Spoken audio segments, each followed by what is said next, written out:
If the rule comes into effect, here's what might happen. Number one, an owner-operator would legally be allowed to delete their EGR system. Hey everyone, welcome back. There's a new bill making waves across the trucking world, and especially inside the truck manufacturing plants. It's called the Fuel Emissions Freedom Act, and if it passes, it could completely change how OEMs like Freightliner, Volvo, Kenworth, and Peterbilt design, build, and sell trucks across America. And this will affect you guys out there in the trucking space. Fleet owners, owner-operators, and honestly, the majority think that it's going to be a positive effect on our industry. You might have seen the headlines saying things like Congress aims to erase emission standards, or bill to roll back clean air rules. But here's the real question. Does this actually help the industry to breathe again, or does it just give manufacturers a green light to cut corners on emissions technologies? We're breaking it all down. What this means for the truck builder, for fleets, and for the drivers who will be running these engines for years to come. Right now, the government sets a limit on how much pollution trucks and cars can produce, and some states like California have their own stricter rules. But this bill will erase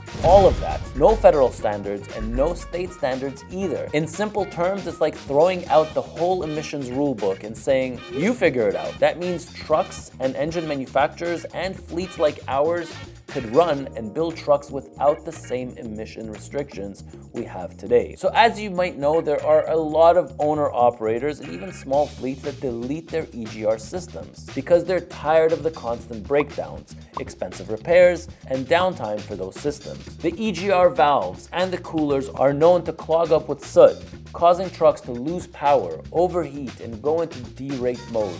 This can be nerve-wracking as a driver. Sometimes it's in the middle of a run. For smaller companies, that can mean missed deliveries, towing bills, and thousands in lost revenue. By deleting the system, they hope to improve reliable, lower maintenance costs and get better fuel economy.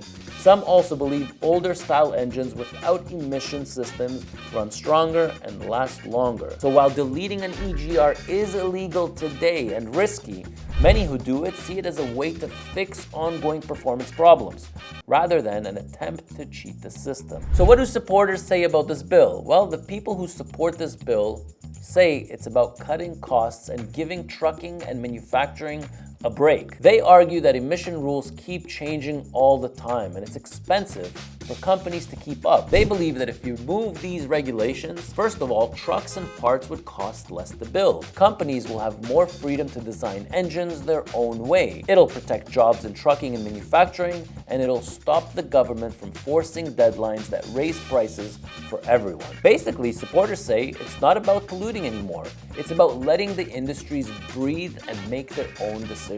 So what does this mean for the trucking space? Well, now that we've talked about what it means for the manufacturers, let's talk about how this trickles down to us, the fleets, the fleet owners, and the owner-operators. Trucking has already dealt with some of the strictest emission standards on the planet. DEF systems, the DPF filters, the EGR valves, the frequent emission checks. If this bill passes, some of the pressure could ease. It could mean one of few things. Number one, lower upfront costs for new trucks. The second thing it can mean is less compliance burden on smaller carriers. The third thing is more freedom to choose older engines or different fuel types. But there is the other side, the less push for cleaner, more efficient equipment in the future. The states might still fight the law and enforce their own standards, creating a confusing patchwork. And longer term, you might still pay more in fuel or face restrictions at ports or terminals that demand cleaner trucks. So it could actually divide the trucking landscape into low regulation states versus high regulation states. Now, what this means for EGR coolers and emission systems, well, let's dig under the hood for a second. Literally, if you drive a diesel and already know the headaches of the EGR valves and coolers and the leaks and the DPF filters and the clog, the SCR and DEF systems that constantly throw codes. All those components exist because of the emission laws that this bill wants to repeal. If the rule comes into effect, here's what might happen. Number one, an owner-operator would legally be allowed to delete their EGR system because there is no more rule book. Manufacturers could simplify engines, fewer sensors, fewer regens, and lower build costs. Shops might see fewer breakdowns and less downtime from emission-related issues. Now, fleets, maybe when speccing out their trucks, they might have options to purchase trucks with or without the EGR systems. So in closing, what does this mean? Well, it's not about deleting pollution.